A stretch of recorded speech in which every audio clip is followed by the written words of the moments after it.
Inside Running brought to you by Winning Rupert, whose progeny continue to excel on the racetrack. To get that winning feeling, find Rupert at geiselpark.com.au.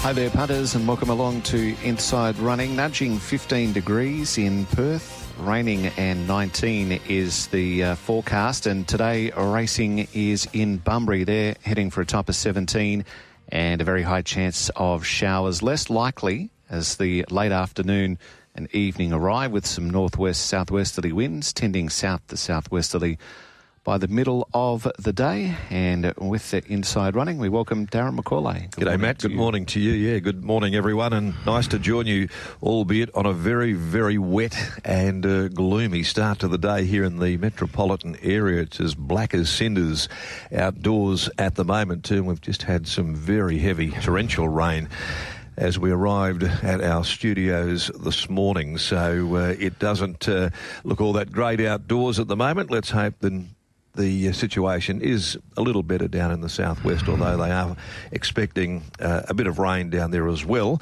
And certainly makes for what will be, no doubt, an even more challenging day as we head to the Bunbury Turf Club, hosting the Belmont Oaks today down there in the southwest. And it has been a very good race over the years for star jockey Willie Pike and trainer Adam Durant. They have certainly had their share of success in this classic. Willie was going for his 7th, I think it is, today, and Adam for his 5th win in the Belmont Oaks. And that race will be backed up by a small but very competitive race, the Aquinita Stakes. It doesn't look an easy day on paper, all things considered. Digby, Beacham, Scott Embry back from a little breakdown in the southwest as well, where he enjoyed the best of winter weather. Good morning to both of you, and there will be some punting challenges today down there in Bunbury, Diggs. Yeah, certainly will be, Darren. Good morning to you, Matt, Scott, listeners. Great to be in here. Good to be inside. A little bit damp outside. And Scott, we were just speaking off air about the weather down there at Bunbury and that track, which was, well, really rain affected on the weekend just gone. Sunday, Southwest Cup Day started a 7, finished a 9, looked about a 14. How it holds up today, we'll have to wait and see. It would have been a tough last 6 days for Kyle Potter and his team down there, because you're right, that Southwest Cup meeting, they didn't just chop into it, they chopped through it. It got shredded, unfortunately. It took a battering, didn't it? It did, and it was horrible conditions down there. It was raining so hard that at stages you could hardly see them in the mounting yard. Well, they were coming down in sheets, the rain bursts when they did hit, so it made it really difficult, I think, for stakeholders, punters alike there too. So hopefully we don't get that same level of rain down there today. It's absorbed a fair bit of pressure so far this winter, Bunbury. Well, I think the bonus for them today is that they haven't got anywhere near as much rain as was forecast during the week. And even this morning, the forecast was for Bunbury to get somewhere between sort of the 10 and 15 mil mark between midnight last night and about midday today when we start racing. And by the looks of it, it hasn't been nearly that much. So that's a real blessing for the team down there. But I think it's still a reasonable expectation that they're going to get away from the inside and work their way up to what the jockeys believe to be the better lanes. Because the rail is at 3 and there is a cutaway that has been put into effect at Bunbury, which we don't often see. Which I don't really think will make that much difference, because I can't see horses darting back to the inside to use that ground regardless. Interesting point, we race there again next week and they push the rail out a little bit further, caused a programming change. They can't run 1,600 metres next week, so there's a couple that have gone back to the 14s. That'll make it a very narrow track. It will, but it's just, I think, an expectation that you go into. We've actually seen a few different scenarios this winter down at Bunbury. You've seen your real outside fence, you must get through the going of recent times, but there was also that meeting where every single winner settled first or second, but was still 5 horses up the fence. So it was still very leaders, but it was way away from the rail. It's a real wait and see, this.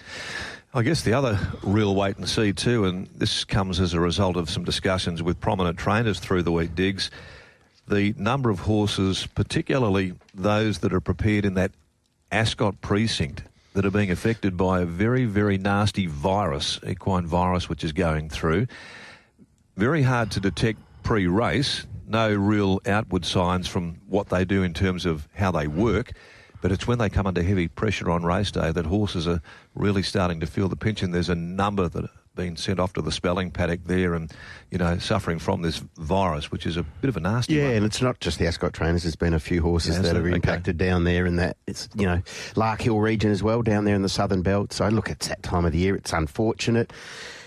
Just hope that horses, if they are being exposed to that virus, that if they do happen to have a run, that they don't sort of suffer any long-term effects. I'm sure a spell, freshen up and come back with a bit of sun on their back will be a good thing. Yeah, we saw one or two at Northam on Thursday that were expected to be profile horses, didn't fire a shot, and it may well have been for the same reason, but certainly something that punters don't know much about there when they're going into it too, and they're taking all things on face value. So we'll see how it all goes. Let's have a look at the conditions overall. Scotty, a soft 5 there. Is that optimistic at the moment? Well, I think you could publish it as a soft 5, but you probably expect it to race more like a 6 or a 7 because of the wear and tear. I think we did most of our form digs. I'm not quite sure. I don't want to speak on your behalf, but I did my form certainly on a 6, 7. 7, 8 for me. So, that was conservative. I will telegraph my selections. A couple of them are based on that basis, thinking that we are going to be on a really, really chopped up, rain-affected surface. Now, that may still be the case as it stands now. Kyle and the boys have assessed it as a 5, but there is a little bit of rain forecast, so I'd be surprised if we finished on a 5. OK, all eyes on the sky right at the moment too, with that soft 5 overcast, and there is a bit of rain around there this morning before the commencement of the meeting forecast. There is an adjustment to the starting time for races 1 and 2. The opening event, the Cup Rum Distillery Plate over 1,000, will go now at 12:48, and there are a couple of scratchings in 4 Slip the Jab as well as 8 Nistirith. So 4 and 8 coming out of race number 1. Race 2 on the program. We'll now jump at 1:28, the Westmead Platinum Handicap, and no changes to come there. It's a field of 13. Race 3, the Bunbury Volkswagen Handicap over the 1690 is clear of changes. Race 4, the Aquinita, will be a pay 1-2, a field of 7, no scratchings. The 5th event on the card, the Greenfields Lodge Handicap, takeout number 3, Miss Flirtatious, has been withdrawn, along with 8 Lord Shiva, 12 Hyder Guai, 16 Kundal. So there are some significant scratchings there out of the 5th event. And Catch the Red Eye will be ridden by Holly Watson. Holly onto the second emergency, which has now gained a run. Race 6, the Belmont Oaks, our listed feature event on the card, is clear to the third leg of the quadrilla, the Swan Draft Handicap. And here, just updating our computer, we have no changes to come there. The return of a nice one, though, in that race. Back in action, no-brainer this afternoon. And the last is the Nixon Electrical Handicap. And that is also clear, and we have a capacity of 16 running in the last event of the day. Changes for the Bunbury meeting, starting on a soft 5, but expectations are that it will probably be reviewed early on in the card, dependent upon the rain that's forecast down there, and we'll no doubt see a situation where it does get adjusted through the course of the meeting. We'll take this break on Inside Running. Good to have your company on this Saturday morning. It's a very wet Saturday morning. Certainly the start to it has been indeed. And in just a few moments, we'll be back with the thoughts of Digby Beacham, Scott Embry as well. It's 12 minutes after 8. DAB Radio, the home of racing and sports. Welcome back to Inside Running for Winning Rupert, standing at Geisel Park Stud for $6,600. I'm shouting all about love. Well, they cheated you like a dog. Nothing like a bit of Georgie Harrison there just to kick the day off there. Matt, well done, well played. The best Beatle? I would think nearly that is the case. Yeah, we like George. We're here for Winning Rupert this morning too, and he's represented in the opening event on the card today by a very fast filly having her first start in Paint It Red. She's not the favourite. That belongs to Twisted Steel, which created a very big impact at its first run, coming off some very, very talented or smart trials. He looks a talented 2-year-old in the making, there's no doubt about that. And he went out there to the Avon Valley and he toyed with what was an average kind of a field, I would suspect, there too, given the subsequent form that's come out of that race. But he did look awfully sharp. He dominates the market, though, here in no uncertain terms, Matt. And keeps trimming with every refresh. Now $1.55 Twisted Steel. Hubble's Dragon is at $6. 11 Sherpa Express. We go to Girls on Fire now at $5.50. 41 Kentucky Drive. Malolo 21. Down to Paint It Red at 13. Okay, is he ridiculously short, in your view, Scotty? Given the fact that the second, third, fourth horses out of that race have all been beaten out at their next outings. He did make them look ordinary, leading, winning by a margin, but is $1.55 way at the deep end? If you think that's short now, wait until 12.48. Yeah, he'll jump shorter than that.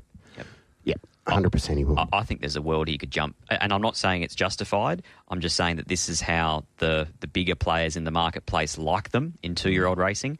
He could jump $1.36, $1.38. Okay, well, where does he get to here, do you think? Because he's drawn outside of Painted Red, and Painted Red's very fast. I mean, she's a slingshot filly. I think he's a massive beneficiary of the scratching of Slip the Jab. Yeah. If he'd been drawn outside of both of those gallopers who are exceptionally speedy, you'd be probably a bit nervous as to where he gets. But I think now he'll probably safely make his way to outside the lead.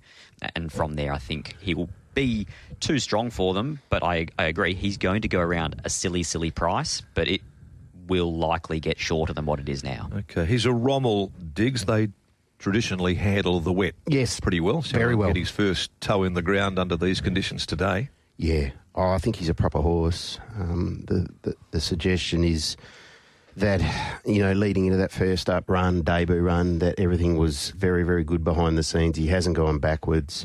They've elected to go to 1,000 rather than, a 1,300, I think it was last week or the week, or 1,200. Short course horse at this stage because he wants to hit the bridle pretty hard, I think, with even luck he goes there and he wins and wins well. Okay, so you're confident here and it's getting deep into the red, but Painted Red is one here that could hold the key to how the race is certainly going to be run. I thought that she might have been a bit of overs, $13 still in the small field. She led up her trial in a 950 down at the hill, and it was her first outing since winning a trial at Pinjarra. I thought that she was really strong at the finish, and she's out of a mare that Peter Walsh raced, a Fair Dew, who, was a pretty capable enough mare, won between 12 and 1,400, so I wouldn't be at all surprised if she could run a race schooled up there. She just looks one of those precocious types. There are others from the trials as well. Girls on Fire's got the race day form, and it all reads up well. Third on debut behind Luana Miss. That's the race that Country God came through, and he won during the week, and she did a fair bit of work in that. Then she was gobbled up late by the General's Son before she went to the Magic Millions and held her own into fourth. But in terms of the other trialers, I thought the trial of Hubble's Dragon was really good behind Fiery Spark. Agree. That was the same trial that King of Light came through, and you could see that both Danny Morton's pair looked like they had really good motors. And Sherpa Express, I thought, was a handy enough trial. It looked potentially a little uncomfortable in the soft 6, but still was making enough ground behind Country God. 1-2-5-3. If you go back to the meeting at Pinjarra 4 or 5 weeks ago when Playin' It Sweet was in, had the same profile as Twisted Steel, a winner against maidens, and was backed all the way into $1.28 at one stage. So Twisted Steel could get silly short. From 2 Hubble's Dragon, 5 Girls on Fire, 3 Sherpa Express, 1-2-5-3. And Diggs, how do you see the first? Similar, and I agree with Scott. There's some nice trial performance. I'm looking forward to seeing how Malolo presents in the yard, because as a young horse, this filly looked like an absolute weapon. Big, powerful, much like the father out of an Omble the Talk mare. So it'll be good to see her at the races. So look, I'm 1-2-5-9. Twisted Steel on top from Hubble's Dragon. I concur with Scott. Love that trial. Girls on Fire has been to the races previously. Run well. Trials have been good, and 9 Paint It Red looks a natural. I think the ground will suit as well. 1-2-5-9. Yeah, same numbers. The order is just marginally different there. I'm Twisted Steel as well. I'm going Painted Red. I think that she can lead and certainly go as she did very, very fast in those barrier trials there and give punters something to cheer for at $13 in the race. But look, if Hubble's Dragon gets down the outside in a small field and knocks them over, then I wouldn't be at all surprised. I love the way that it attacked the line in that particular trial. trial. And its previous trial to Aberdeen Flyer, who, as we know, is an Ascot Place 2-year-old, did sit outside the speed in that race throughout. So it can mix it up a little, Hubble's Dragon. And then 5 Girls on Fire, a filly with talent, as we know. She might still be a maiden, but she's run some very good races, including finishing 4th to Do I Feel Lucky in a Magic Millions. 1, 9, 2 and 5. Do you have a preconceived view going into the race in terms of gate 1 today there, that inside section? Bit nervy about anything drawn one. Yeah, that's exactly how I adopted it too. I sort of took a little bit of a set against those that have drawn in close there. At least I think if you can lead and rate away from the rail, that might be to the benefit. The point that you made a little earlier about one of those previous meetings down there in Bunbury. So our thoughts, they're reasonably similar in the first event, Matt.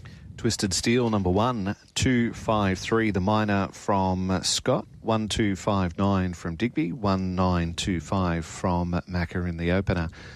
At 128, the Tab Touch West Speed Platinum handicap over 1400, 440 out to 750 now for Stylish Lord. Bondi Bubbles at 61, 16 Success Play, Cruise to Victory 480 into 420, Elbow Lounge at 34. From 460 to 550, History Won't Care. Bar Time is at 650 in a point. 5 into 320, Ashveld.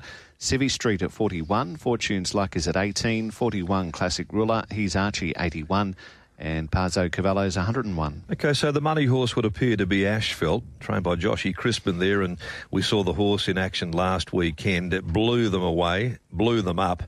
The conditions will be right up its alley, you would have to think there, but gee, this is a decent step from a maiden and beating a field here that wasn't particularly strong, it has to be said. But, gee, the punters think that it'll handle the step. It's one of those that have drawn in gate number 1, and that's probably what I was alluding to when I had that little sort of question for Scotty there in regards to horses drawn down there this afternoon. Diggs? Yeah, look, I found him a really hard horse to get a handle on because he'd absolutely made a mess of them the other day. And this is a significant step up. I know sometimes we say a maiden or a class 3 to a platinum, there isn't that great a leap. I thought this race, Scott, was perhaps better than your average West Speed. And you're exactly right. That's the point I was going to make. You could say that he nearly won a West Speed 2 starts ago when he was a maiden, but when you review that and you look at who beat him, Master Tactician, those that were around him, this has got far more depth. Yeah, considerably more depth. This is effective. Well, for mine, this looks like a graduation race. It really does. So This would be a big step on a quick spin from a horse who looks like he's well above average. No knock, and good luck to Joshy and the crew. But I just walked around him today. Okay, there's a few in fact in this race here that don't mind these conditions. And significantly, 2 of them are by a sire who is, I think, the best wet track sire in WA, Universal Ruler. Bar Time, who does look the likely leader, would you think, Scotty, here? And if Holly can bounce to the front on the 7 days, might give them something to catch as well, because if she can pinch a couple of easy sectionals there, I thought that Bar Time, the way the prices are trending at the moment, still holding up at 650, represents a little bit of each way.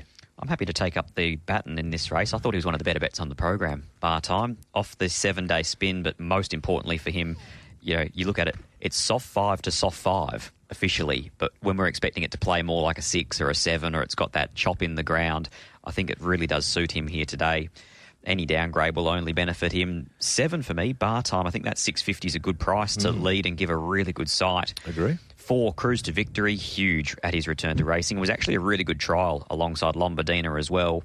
Sat wide, was working, kept coming, now draws a better barrier, gets a positive jockey change. There's plenty to like about Cruise to Victory. 8, Asphalt. I just query what he beat last week. Not the manner at all in which he won, but he beat Bella Violetta by 7. Further back was Secret Intent. Further back was Cousin Mortimer. They're moderate maidens at absolute best. And 6, History Won't Care. He'll be back and he'll be running on. He may well find the best part of the track. He's a nice marker horse for the rest of the program. History Won't Care. 7, 4, 8 and 6, but happy to play into this race. Okay. Diggs, can you make a case at all for Stylish Lord to come across and sit over the speed as well? It's a nice drop in class, second up today, given the fact that he hadn't trialled before the first up run either. Oh, absolutely, you could, Darren, and I think if he finds himself there, he's going to give some cheek. You know, he comes out of a 70 plus. He's raced in better company than this. This is what it gets to with this race. I'm not all that keen on the West Speed Platinum races more often than not, but I thought this wasn't a bad little addition of one. So 6, History Won't Care for mine, just because I think he's better than this grade. He was a good winner. He tacked the line strongly fresh and then lost no admirers when getting home well second up out to 1,400 metres. You know where he's going to be in the run, but he'll handle the ground and he'll be savaging the line. 6 on top from 4 cruise to victory. Enormous fresh at a huge quote. 7 bar time, your likely leader, and Stylish Lord because he's probably, in all likelihood, going to keep bar time busy throughout that run. 6-4-7-1. Scotty, did you dig down to cruise to victory second up form and find any reasons why it is such a poor record on paper? Again, it's a horse that got transferred in the middle of his career, so his previous form for his previous trainer, disregard. And there was a win at Belmont. It was the 3rd of August. It was, depending on how you look at it, potentially sort of a second-uppy kind of run. He had a 8-week mid-prep break, right, and then won 2 starts later. Whether you count that, whether you don't, I don't worry about it. Okay. Trusting Grant and Alana. No, good call too. Most of us do. 7 for me. I'm with you though. I think that bar time can lead for a long, long way here, and I think the conditions are going to suit it beautifully. On the 7 days, to beat 6, History Won't Care. The universal ruler pair, I think Quinella the race. Stylish Lord, I've marked down there with this drop in class as my trifecta play. Look, I'll throw Asphalt in there, but I've got grave concerns about the horses that he beat there last weekend. I will say this though, Diggs. When he walked the yard, I think he was probably the best presented horse nearly on the day. Josh Crispin has got him looking like a spring, summer type horse in the coat at the moment there. He just looked the part. Well, looks count for anything. And he ran accordingly. Exactly right. Yep, so spot on. He certainly did present very well. So 7, 6, 1 and 8, Matt.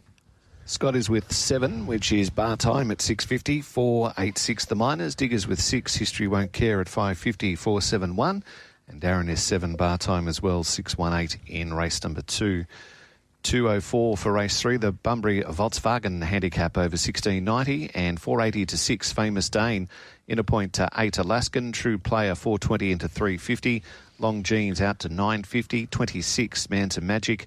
More Than Enough is in a point to 6.50. 5 down at 41. In a point to 8.50, Uncle Gerard. Lano is at 15 from 20. 8 out to 10, No Pier. Royal Gap 23 and 61. See a champ. Okay. Well, being a good team player, here's the handball coming, boys. Diggs, what do you like? I thought this was a really tough race, and we spoke earlier about horses on genuine rain-affected ground, and I sort of was doing my form on this track being heavier than a 5, and Go and say it. I'm settling with Gerard. I knew you were going to go there. I had a funny feeling. I think he's going well, and I like that God's Gate form, and we'll touch on it this morning, and clearly, you know, look at History Won't Care and the like. You know one thing about him, Diggs? Look, he might be nearly a 1 in 18 strike rate horse, but he's a 50% return on investment if you're backing him in the top 3. Yeah. He just is one of those horses that, for whatever reason, being a backmarker, normally just, you know, can't find the line. He finds 1 or 2 better on the day than him. And, you know, that makes it difficult. Mind you, 15, 13, 11 and 14, not a great set of numbers there when you're looking at barrier draws for a race, Scotty. No. And I suppose the each-way value was something that enticed me a little bit. He'll handle the wet. He'll probably miss the kick and end up last anyway. Yes. Cut back to the cutaway. Of course he will. But he's going well. Yep. I think he's going well, and it's a very even race for mine, Scott. I actually met Jared.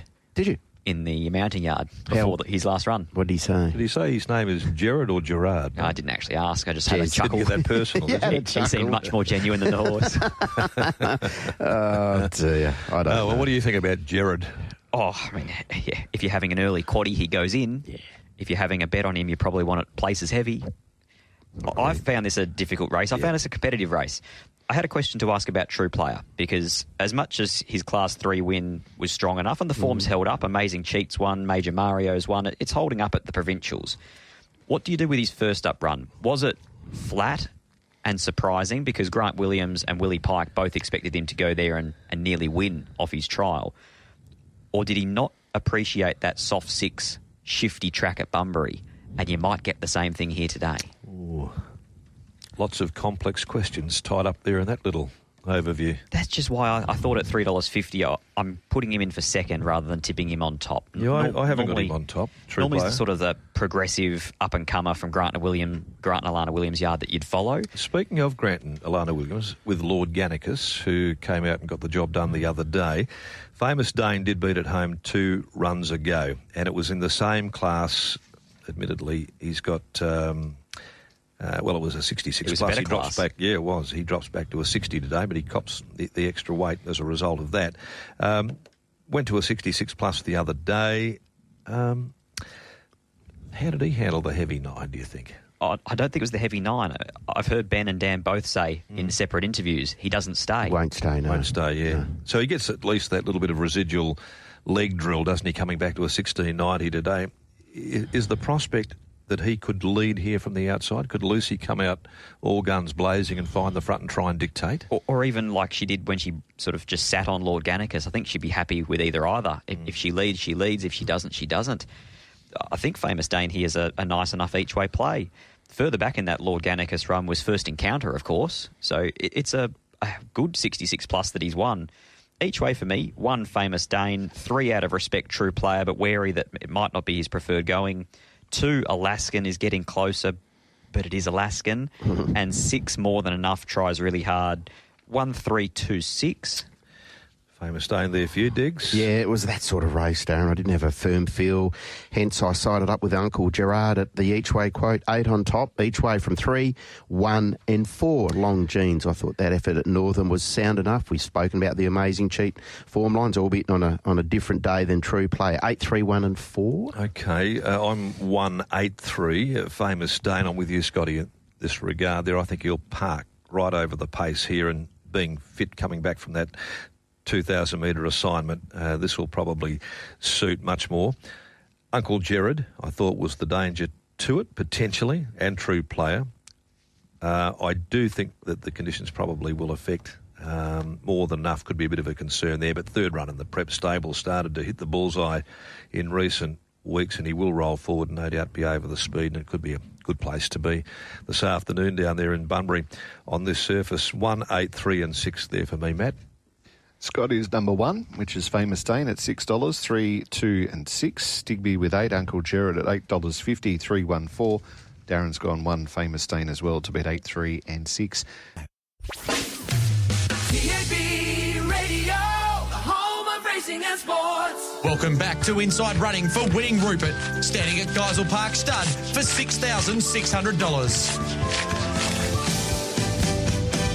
Believe it or not, I'm walking on air. I never thought I could feel so free. 23 away from 9 o'clock. Nice to share this Saturday morning with you, punters, as we take a look at race number 4. It's a small but very competitive Aquinita Stakes, Matty Mac. And taken out of the pool at 8.16, Metallic Marla number 7, Elite Scratching. Elite Missile is now 3.10, 5.50 Arcadia Park, 16 Bondi Bay, 4.20 Redback Flyer, Patron Express at 12 and $3.10, Our Paladin Owl. And probably the one horse that didn't really have a chance of winning the Aquinita, but it leaves us with 6 to do battle. And I think it's a pretty tough little race to try and define a clear winner. It's clearly got more quality than what the fillies do in the Belmont Oaks. They've got far more number in terms of volume, but gee, this race has got some class and some quality to it. Elite Missile's been trying to match it with Opportunistic. Arcadia Park is emerging, having beaten the older horses. Redback Flyer came off a freshen up going into the Belmont Guineas. Just looked like he got a bit gassed middle stages, but came again late and will definitely relish the ground. And Our Paladin Owl is doing everything possible wrong and yet still showing an enormous amount of natural talent. All bar Bondi Bay are on trial at the trip. So which of these 3-year-olds will take the next middle distance step, and will in fact it be even a true run 2,000 metre race? I think it just adds to the intrigue of this Aquinita Stakes, Diggs. Yeah, it certainly does, Darren. Speed map wise, Scott, they probably aren't going to go along at a breakneck tempo. That's a fair assessment, I would have thought. Are we thinking Arcadia Park and Redback Flyer are your your leaders. Which one leads, we'll find out. But they're your front two. Yeah, I think a Redback Flyer will lead today. Okay, I think yep. he leads from Arcadia Park, and then they'll settle into positions Yep. further back. And ultimately, there is only 7 of them. I think Willie Pike will switch off Paladinal early. Regardless of how he jumps, he can be a bit awkwardly away. But I think either way, they'll probably look to settle him 7th of 7. So if they dawdle around and it's not run at any great tempo, does it then, in a small field, suit the horses that have got the absolute best turn of foot, whether they can adapt in those conditions to produce that? And I'll refer back to our Paladinal, because his numbers look to me as though they are as good, if not better, than any other when they can let go. He can let go. There's no doubt about it. The issue is with him letting go is, will he let go in a straight line? Can Willie Pike be the difference? Because so far for Chris Parnham, for Stevie Parnham, it hasn't mattered. Yeah. They really struggle to get him just to balance up. He wants to duck in. And they've tried a few gear changes on him too, haven't they? Right from day one. They've tried whipping the left. They've tried whipping the right. He just wants to lay in across heels at a really crucial stage. He's throwing a couple of races away, but you can just see from what he's produced in only 5 starts in one singular preparation, he's going to win plenty of them. Yeah, he'll be very hard to beat under these circumstances today. Diggs, which way will you be going? Oh, look, I've sided up with the preeminent form here, and that's the opportunistic Raconteur Belmont Guineas form. So Yep. because of that, Elite Missile for me, I just thought he'd be in front of our Paladin now and be close enough, and he's got a turn of foot, and he's pretty seasoned, this horse. Now, SJ's convinced that he'll run 2,000 metres. That's good enough for me. So I went that way. 1, Elite Missile, going really well. The beneficiary, clearly, of the headline act from the Cerise and White operation not being here today. In saying that, Arcadia Park going well, more than able replacement. So I've got him in for second. 6, our Paladin now clearly has some upside, and 4, Redback Flyer. 1, 2, 6 and 4. Saying that, it wouldn't be a shock if horses like Patron Express and Bondi Bay, who didn't get a lot of luck at a key stage last start, perhaps then didn't savage the line, were successful. I think any of these 6 horses could win this race. I really do. 1, 2, 6, 4. Yep, competitive it is. I'm going to stick with the X Factor, and I'm going to follow our Paladinal through. He's a horse I think that's got huge future ahead of him. 6, 1, Elite Missile. I agree with Digby. The opportunistic form, the Belmont Guineas form, is the one that you really should be following. 4 in Redback Flyer, care of the fact that he's now second up into the prep after that sort of mid-preparation break that they gave him just to get to these races. And I think today's a very different map for him leading. And 2, Arcadia Park, whose all 3 runs this preparation have been excellent. 6, 1, 4 and 2, really competitive and really good, even though it's a pay 1 too. I can't see there being much of a margin from the leader to the last horse on the corner in this. And I think if they're coming down the middle and Pike is heading out there, I think that this horse can zap them too, because he really does seem as though he can run some good numbers there. I love the way that he stormed home, all doing it wrong last start, but you couldn't help but be impressed. So 6 for me from Elite Missile, with a bit of a query, Diggs, in regards to the 2,000 metres. Not that I see it being really run as a strong 2,000 metres, but the opportunistic form certainly is the measuring stick, one would have to argue. Redback Flyer, I certainly agree with you. I think a horse who showed that when he can lead, he's very hard to run down there. He just gets into that flow and he just keeps grinding it out too. And Arcadia Park, I'll mark down as my next best. 6, 1, 4 and 2 there in race number 4. $3.10, our Paladinal, number 6, the tip from Scott, 142. Diggers with 1, Elite Missile at 3.10, 2, 6 and 4, the Miners, and 6 from Mac to beat 1, 4 and 2 in race number 4. The Greenfields Lodge race number 5, and this is over 1,000 metres with 3, 8 and 12 with 16 all out of the first leg of the quaddie. $26, Brave Venture, Hostile Talk at 20, Massamune 13, 18 Valsacina, Want a Winner is into 275, Desert Whisper into 330, Oracle Sun 51, Horcrux now into 550, 31 Under Influence, down to Wicked Venom Emergency 1, $11. The second emerge Catch the Red Eye 51, and the third emerge Goal Vancouver at 91. By the time, boys, we get to race number 5, we've had a good sighter as to how the track is going to play for the day, whether it's off rail, whether it's on pace, or whether or not they're just coming down the Crown and beyond to win races today. I think one thing that we do know about race 5 is that there is a filly who'll lead. You can have the house on it in Desert Whisper. She's a slingshot, explosive filly. She'll go to the front. And from that point on, Will they run her down? Well, if you gave Luke Fernie the opportunity at Final Fields to pick out 3 horses that he wanted to withdraw from it, it would have been Lord Shiva, speed influence, Yep. Hyder Guai, speed influence, and probably the stablemate, Miss Flirtatious. Wish come true. And they've all come out. So all of a sudden you've gone from a race with a crazy amount of 1,000-metre pace to really just this filly being allowed to do what she does best, which is jump and run and roll. She gets through the track conditions. 57 kilos is definitely a tougher ask than the 54 was for her last start. She did beat a nice horse home last start. But kept on the fresh side. I think she's clearly now the one to beat. I'm very strong in a corner there, given the fact that Want a Winner is 3 for 3. And they obviously go one run, Paddock, and he came back and he just got the job done in that 1,200-metre race at Pinjarra. It was a blanket finish there that day, which concerned me a little bit, I guess, Diggs. There was only about 3/4 of a length between the first 6 over the line, so he got there by a pimple. Yeah, he did. I'm just thinking here that he could be vulnerable if she's running and she's got them off the bridle. I like him at 1,000 more than 12. Yeah. I do. I just think he's a high-speed 1,000-metre horse, so I thought he was okay the other day, but if that run doesn't appear, I'm not sure he wins. It was an interesting post-race. Sean Casey just suggested the stable thought he could be an 1,800-metre type. Yeah, and now he's back to 1,000. He just hits that bridle hard, and I like the fact that he's got one to chase today and one that's going to roll. So I think he's going to be close enough. The fact that Desert Whisper goes up 3 kilos is just a nag for me because she's a little pit pony. She's a ripper. I love her. She's as genuine as the day is long. And you know what you're going to get from her. I just thought maybe the 57 could be a steadier when she's going to have one right up a clacker, that being a good one in Want a Winner. So 6 on top from 7, Desert Whisper, 10, Horcrux. Again, probably the beneficiary of those scratchings, albeit the 1,000 at this stage of his setup, I'm not entirely sure. And 2, Hostile Talk, just another one out of Grant and Alana's yard that has trialled fairly.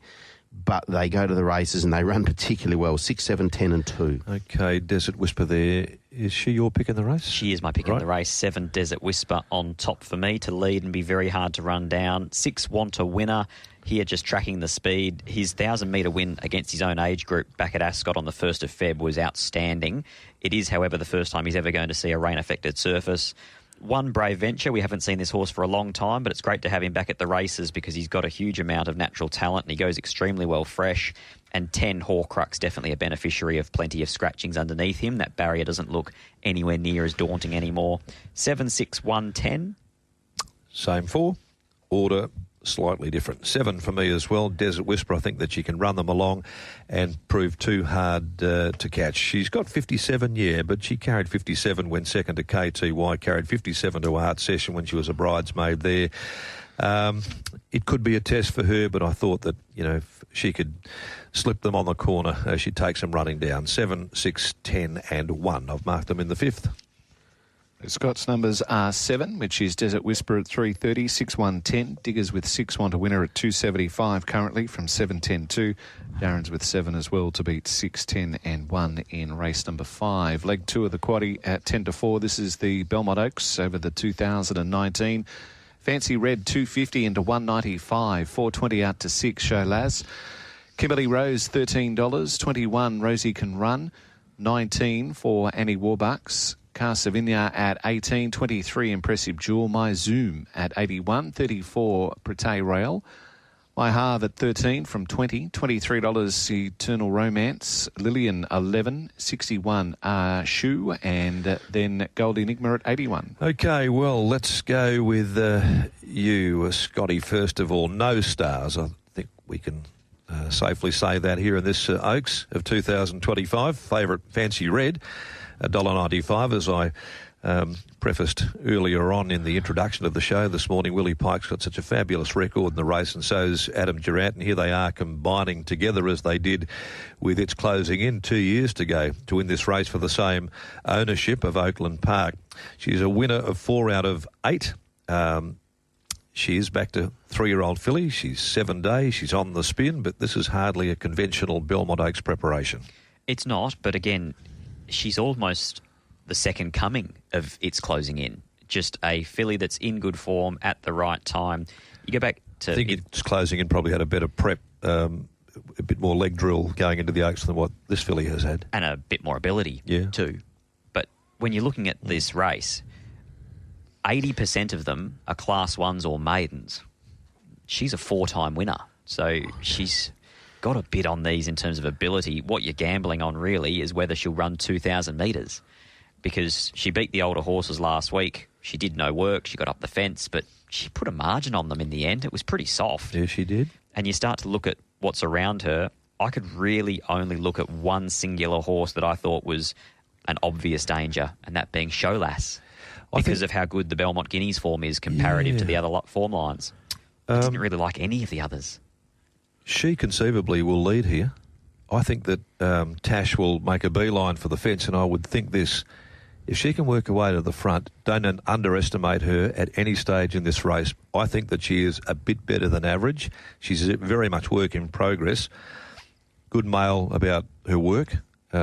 She's been beating up on some good ones on track. And, look, I think at value in the race, she's got an undeniable chance of knocking over the favourite, Fancy Red, if she can lead Diggs. Yeah, I've taken a different view. I thought the most recent effort of Kimberly Rose was very sound. That was over a mile at Northern. We've spoken about True Player. We'll get a bit of a guide on him earlier in the day.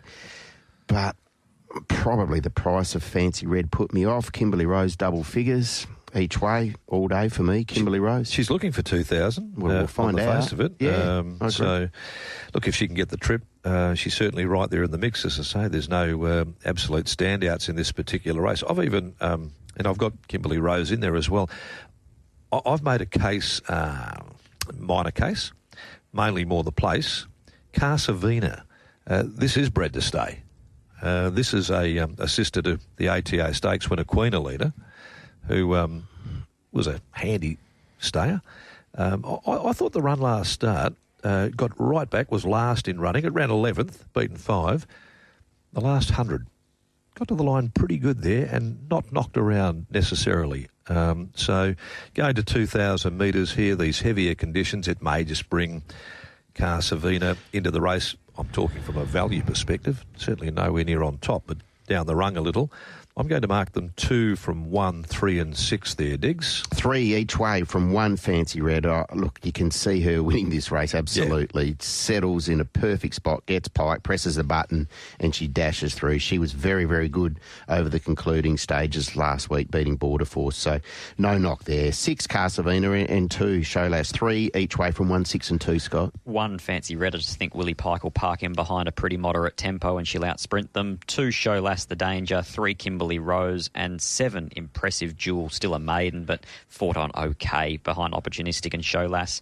1, 2, 3, 7. I'll speculate on an all-the-way win for Showlass at the $6. She'll be each way there for me, but Fancy Red clearly is going to take some beating with the combination that know how to win this race. 3, Kimberly Rose, 6, Carsavina, 2, 1, 3 and 6, Matt. And we'll take a little break on the other side of this. Scott with 1, 2, 3, 7. Digby 3, 1, 6, 2. Darren is 2, 1, 3 and 6. Aussie punting battlers have been on fire. A double figure best bet winner last week, then a $28 best bet winner on Saturday. The battlers record this season on Victorian Group 1s, it's crazy. A profit on turnover of 114% and the average winning price was $16.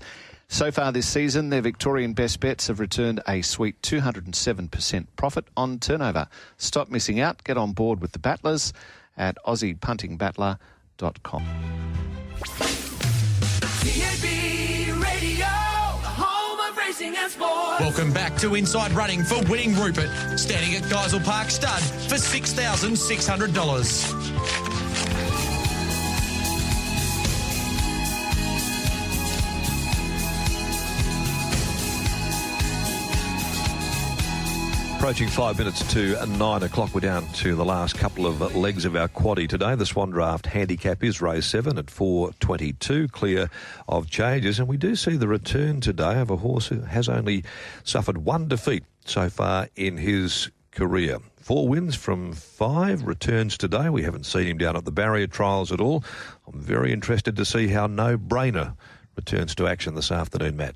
Sisu Warriors at $12, 34 Cold Shizzle, Hell I Am's at 23, 5.50 to 7 Super Session, Bay Zid is at 10 from 14, Outer Point to $10 Wooburn Gold, Russian Sniper 31, Snow Prince at 18, 6.50 into 4.60 Sentimental Bell, 8 into 6 for Sunny Honey, Tycoon Harry's at 12 after hitting 21, 7.50 into 6 for No Brainer, and 34 Jelly Can Run. Okay, Diggers, it looks a very even 72 plus this leg of the quaddie. Yeah, it does. It's a really competitive race. I was with Super Session the other day, and Sisu Warrior was able to nab him on that occasion. Sisu Warrior rises to 3 kilos today. It's probably a little bit of a different map, and particularly given it's a bigger field, I thought it was a wide open affair. Again, without wanting to repeat myself, doing the form, looking at horses who are going to be exposed to genuine rain-affected ground, and I actually settled on a horse who I think is flying this campaign,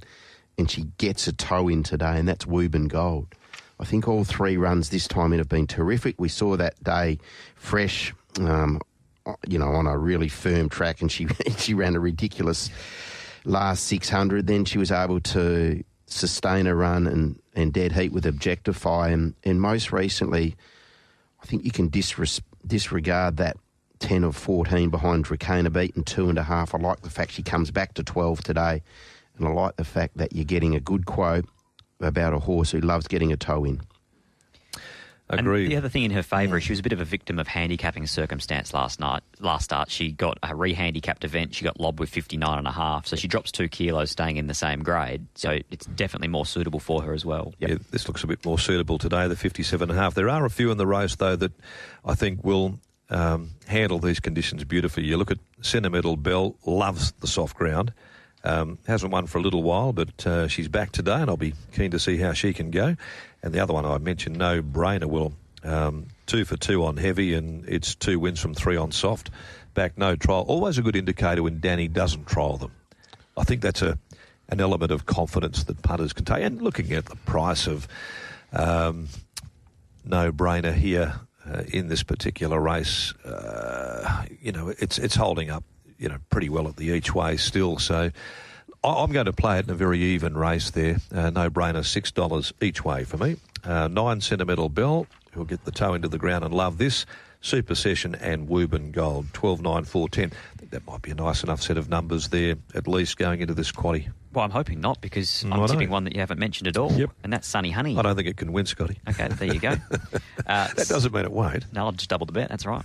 Sunny Honey here today. I just think that this is the first time in the prep they've got a really nice map for him. Holly Watson's drawn a gate where she can just track up in behind Bay Zid. I think he's going really well, this horse. Yep.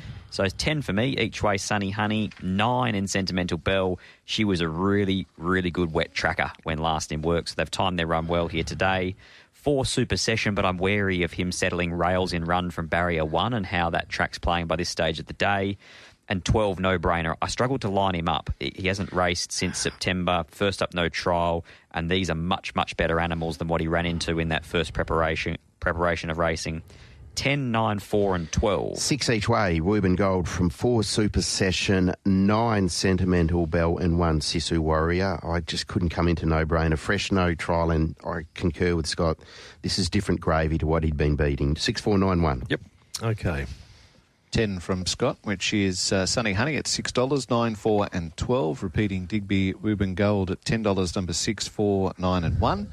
Darren's gone No Brainer at $6, number 12, 9, 4 and 10.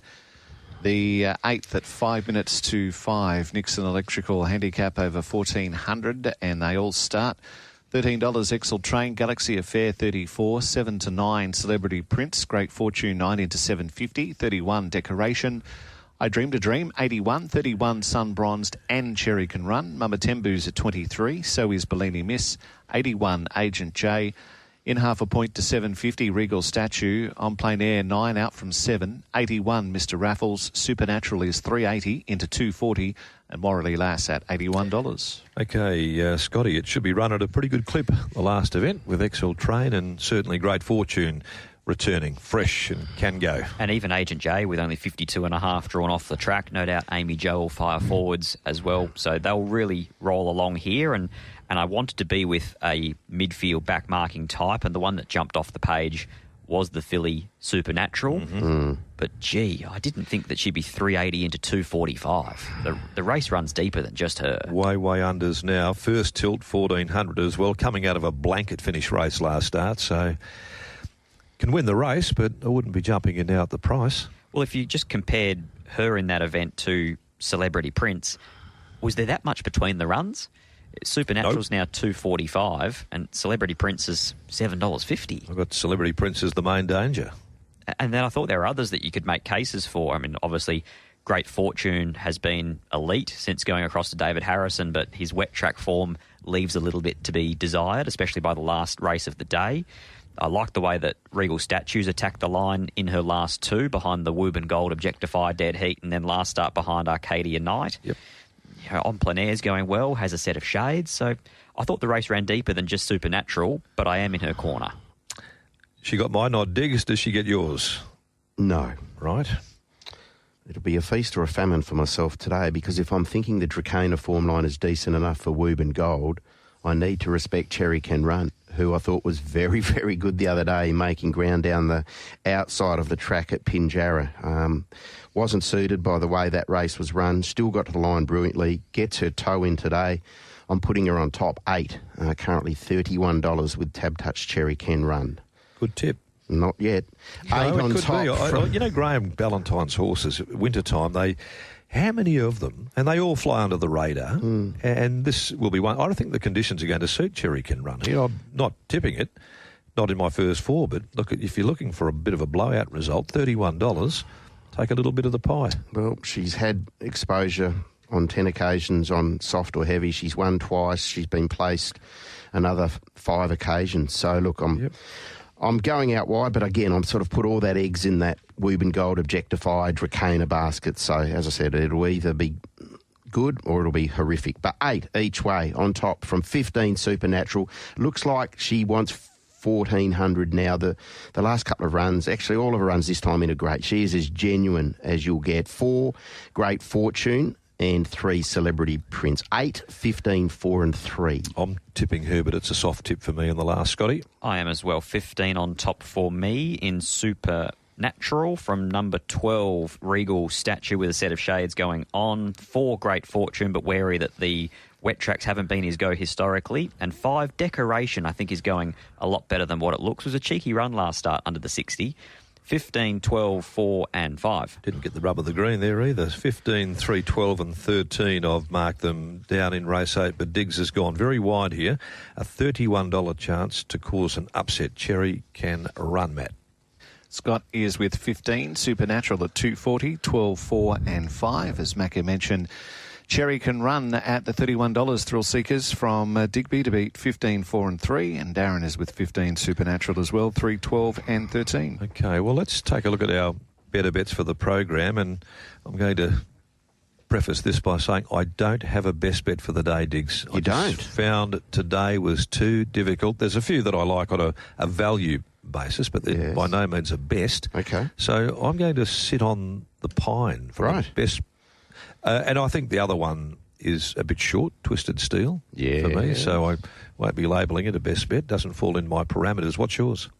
Woburn Gold, race 7, number 6. I'll just see what price she is at the moment. Woburn Gold, she's $10. She's each way. Yep, race 7, number 6, Woburn Gold on a bit One of of those days. One of those days, exactly right. Well said, Scott. For me, race 2, number 7, each way bar time. Race 5, number 7, Desert Whisper. Okay, a couple of leading types there under these conditions this afternoon. What's the lay for the day there for you, Dig? Asphalt, race 2, number 8. I just Bit on the short? I just found it hard to tip into him coming out of a maiden on a bog. Okay. So race 2, number 8 And is what's my yours, lay. Scotty? Race 2, number 8, Asphalt. Asphalt as well. Could have been there for mine. We made it our best for the day last week and won accordingly, and now we're knocking it a week on different circumstances here. Because I've tipped our Paladin Al in the Aquinita, I've got to knock Elite Missile at the price in that price parameter range there. So don't like doing it, but Elite Missile copped the knock for me. What's the play for the day there, Diggs? Oh, look, I've gone value on a few. I'll go each way Kimberly Rose. You're getting a decent enough quote about this filly who looks like the 2000. Oh, well, she's now in $8.50. She was $11 or $12 earlier this morning. So there's been a little bit of money for Kimberly Rose this morning. Currently $8.50 and $2.50. Kimberly Rose each way. Race 6, number 3 is my play of the day, Scott. Race 2, number 7, Bar Time, a place. Into race 3, number 1, Famous Dane, a place. $5 the pair.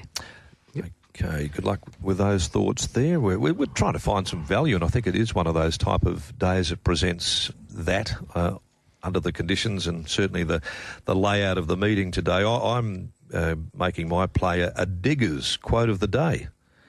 Race 2, number 7, Bar Time. Race 7, number 12, No Brainer. Bar Time, No Brainer, and you're heading to Noosa. I am. It's got a nice ring to it, that, Diggs. Thank you. Something that you've been quoted as saying on numerous occasions. All right, so there are our thoughts for the day. There's a bit of value, hopefully, amongst those selections. If we can find a few, I think we could finish up okay through the meeting. We just hope that the weather remains okay as well. Bit of forecast rain down there as well. So on a soft 5, we kick this meeting off, but we'll keep a very close watch on the heavens. Diggs, you're taking a break after today. Enjoy it. Thank you. We'll see you in a couple of weeks. You will indeed. All right then. Have a good spell. Thank you. And Scotty, you're going to be doing the same. I'm here for another week and then taking a spell. All right then. Good as gold. It's a good time of the year to be heading to other warmer reaches there too and getting out of the winter drab. All right, well, let's go down to Bunbury though today and see if we can't pinpoint a few winners on Belmont Oaks and Aquinita Day. And of course today will be the first time on racing.com for Broome, and tomorrow will be the first time on racing.com for Port Hedland. Yep, okay. New experiences for all. Kalgoorlie tomorrow as well.